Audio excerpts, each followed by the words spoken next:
जजेस पर एतराज उठा दिया। फारूक एच नाइक ने कहा जस्टिस एजाजुल एहसन और जस्टिस मज़ाहिर नकवी को बेंच से अलग हो जाना चाहिए। पीडीएम ने मामले की समाअत के लिए फुल कोर्ट तश्कील देने की इस्तदा कर दी है। सुप्रीम कोर्ट ने केस की समाअत पीर की सुबह तक मुलतवी कर दी है। केस के हवाले से मज़ीद तफसीलात जानते हैं अपने नुमाइंदे कंबर सैदी से। कंबर सैदी, समाअत का अहवाल बताइएगा। जी बिल्कुल, 9 रुकनी बेंच ने आज इस केस की समाअत की है चीफ जस्टिस की सरबराही में। और इस केस पे इम्पॉर्टेंट बात यह है कि पीपल्स पार्टी जो है उसने एतराज़ उठाया 2 जजेस पे, जस्टिस मज़ाहिर अली नकवी और जस्टिस एजाजुल एहसन के हवाले से।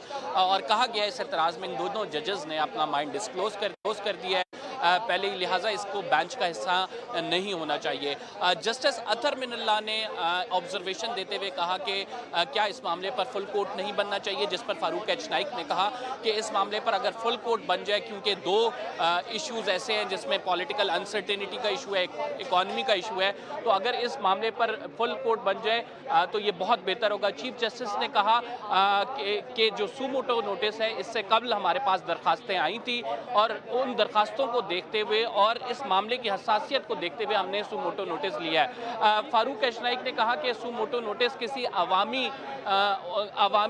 के बंदे या अवाम के कहने पर नहीं लिया गया, ये सुमोटो नोटिस लिया गया है 2 जजेस की राय पर, जिस पर चीफ जस्टिस ने जवाब दिया कि इस दफ़ा आइन ने आकर हमारा दरवाज़ा खटखटाया। अमूमी तौर पर हम ये देखते हैं कि शहरी आके अदालत का दरवाज़ा खटखटाते हैं, लेकिन आइन चूंकि आया है तो हमें ये कॉन्स्टिट्यूशनल इशू को एड्रेस करना बहुत ज़रूरी है। और ये कहकर चीफ जस्टिस अपनी सीट से उठकर चले गए।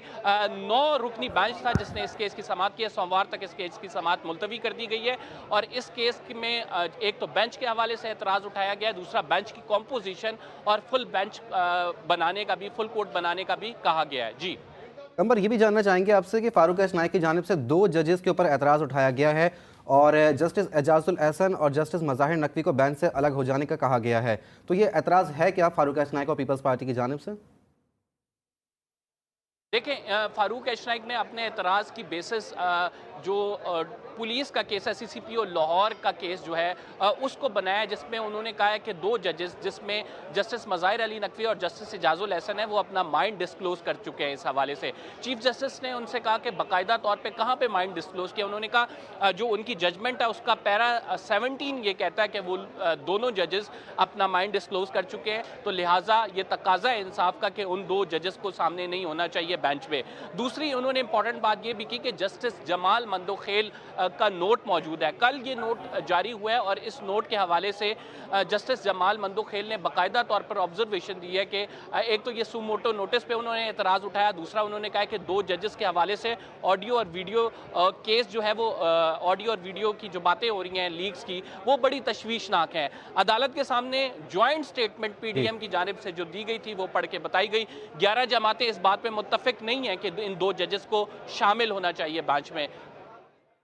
कंबर, ये भी बताइएगा कि फुल कोर्ट बनाने की इस्तदा की गई है पीडीएम जमातों की जानिब से, क्या पाकिस्तान तहरीक इंसाफ की जानिब से भी फुल कोर्ट बनाने की इस्तदा या कोई एतराज़ किया गया इस पर?